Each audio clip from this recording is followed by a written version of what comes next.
Bienvenue sur Africa 24, Décryptage vous emmène aujourd'hui à Lokossa, au Bénin, à la rencontre de Michel Babadjidé, vétérinaire fermier à l'origine du concept La Maison du Paysan. Il va nous expliquer dans quelques instants comment il arrive à faire cohabiter des cochons, des dindes, des poules, des lapins dans un seul et même endroit. Et puis surtout, comment il arrive à produire à partir de 10 poules locales, 300 poulets vivants en 6 mois. La Maison du Paysan, ici à Lokossa. Expliquez-nous un petit peu quel est ce concept. La Maison du Paysan, c'est juste, comme vous le voyez, 700 mètres carrés. Et dessus, nous élevons poulets, pintades, dindons, pigeons, cabris, olacos, de porcs, cobayes, dans une synergie parfaite, un peu contre les prescriptions universitaires. C'est juste pour montrer que c'est comme ça que les paysans devraient faire l'élevage. Ici, les poules couvrent les œufs des pintades. Les dindes aussi couvrent les œufs des pintades parce que les pintades sont d'excellentes pondeuses, mais de mauvaises couveuses. Les poules étant de mauvaises pondeuses et de bonnes couveuses ici, leur synergie est favorable au développement des pintades et des poules.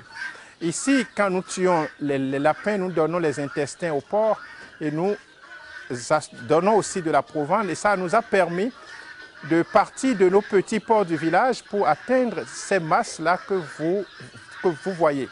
Et elles ont atteint 150 kg sans métissage. Mais quand vous dites que certains animaux viennent là récupérer ce que les poules, les pintades viennent récupérer et ce que les lapins gaspillent. Là où le bec des poulets ne peut pas aller, le bec des pigeons peut aller là. En gros, on a l'impression qu'ici, rien ne se perd, tout se récupère. Tout se transforme, comme Lavoisier l'a dit. Au fait, c'est ces éléments-là qui vont permettre la rentabilisation de toutes les spéculations ici. Et ici, à la Maison du Paysan, nous ne parlons pas d'activités génératrices de revenus. Nous parlons d'activités génératrices de bénéfices, parce qu'on ne peut pas créer la prospérité sur les activités génératrices de revenus. C'est-à-dire, c'est les bénéfices dégagés ensemble qui vont créer les revenus substantiels pour les paysans. Donc ici, nous sommes dans cette logique où rien ne se perd, tout se transforme, mais dans une logique d'amélioration du traditionnel, avec de nouvelles normes que nous avions mises au point. Vous disiez la norme, en Europe c'est 6 poules pour un coq, vous ici vous êtes à 15 poules pour un coq, mais vous avez, et c'est peut-être grâce à ça, grâce à ce concept qui est de produire à partir de 10 poules locales, 300 poulets vivants en 6 mois, c'est votre objectif, c'est votre challenge? C'est simplement des techniques qu'on a mises en place ici. À la Maison du Paysan, quand une poule s'apprête à couver les œufs, nous la poussons à pondre 4 à 5 œufs en plus. On appelle la poule et on appelle le coq et il monte la poule. Et ça change la physiologie de la poule et ça permet à la poule de pondre 4 à 5 œufs en plus. Au moment où elle veut couver définitivement, nous lui donnons jusqu'à 20 œufs à couver, les œufs des autres poules. Et elle se met à couver. Le 5e jour, on fait le mirage et on sort tous les œufs non fécondés. Et 21 jours après, si 4 ou 3 poules font les poussins, nous rassemblons tous les poussins que nous donnons à la mère la plus méchante. Et elle les garde. On en a donné jusqu'à 78. Si chaque paysan pouvait élever les poulets comme ça, non seulement on aurait atteint l'autosuffisance alimentaire dans chaque maison, et on aurait par conséquent atteint l'autosuffisance alimentaire du pays. Toutes ces techniques que vous exploitez, que vous testez à longueur d'année, est-ce que vous les exportez, que ce soit au Bénin ou dans la sous-région? Aujourd'hui déjà, l'Institut national des recherches agronomiques a validé le concept de la Maison du Paysan. Donc, on était resté, après 15 années d'opposition scientifique, on est aujourd'hui dans la mouvance scientifique. Donc, depuis ce moment, depuis février passé, beaucoup de personnes ont commencé par s'intéresser à ce que nous faisons.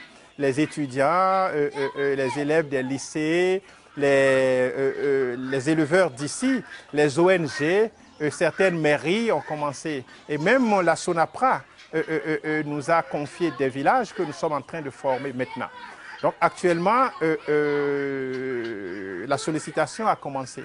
Vous parlez de formation, est-ce que vous recevez ici du monde? Est-ce que peut-être même cette Maison du Paysan ici à Lokossa a vocation d'être peut-être plus tard un centre de formation, une école?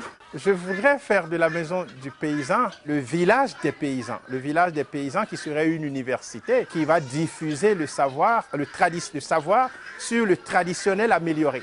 pour porter le traditionnel à un niveau de rentabilité qui puisse être utilisé par les 90% des populations africaines, qui sont souvent dans le traditionnel, alors que les encadreurs sont toujours dans la logique industrielle. Nous recevons des gens du Burkina Faso, du Mali, et que nous formons déjà. Nous allons faire des formations. Avec la FAO, on a fait beaucoup de formations au Cameroun, au Niger, au Gabon, au Congo-Brazzaville. Et je crois que partout où on est allé, c'est l'apothéose. Parce que c'est tout simple, c'est du naturel que nous utilisons, c'est le comportement animal que nous utilisons et n'importe qui peut le reproduire dans sa maison s'il en est informé. La maison du paysan, c'est ici que vous travaillez à longueur d'année. Est-ce que c'est une activité rentable? Rentable à ce niveau, non. C'est le village du paysan qui sera rentable pour le docteur vétérinaire que je suis. Mais ce niveau, on est à un niveau de rentabilité qui peut payer 250 000 francs de salaire à quelqu'un.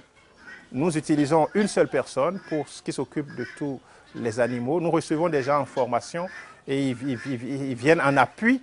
Sinon, à des régimes simples, c'est une seule personne qui s'occupe de la maison. Tout ce que je voudrais, c'est que les gens comprennent que finalement, on peut élever toutes les espèces ensemble, dans cette synergie parfaite, et en faire une activité génératrice de bénéfices et non de revenus. C'est de ça que nous avons besoin pour créer la richesse monétaire. Une autre manière d'élever les poulets locaux, une autre manière de vaincre la pauvreté dans les villages africains. Parce que dans chaque maison de paysans actuelle, il y a les poulets, il y a les cabris, il y a toutes les espèces, mais mal élevées, et ils sont à un rendement tellement faible que ça n'arrive plus à nourrir les familles. Nous proposons la maximisation des rendements pour permettre une meilleure lutte contre la pauvreté.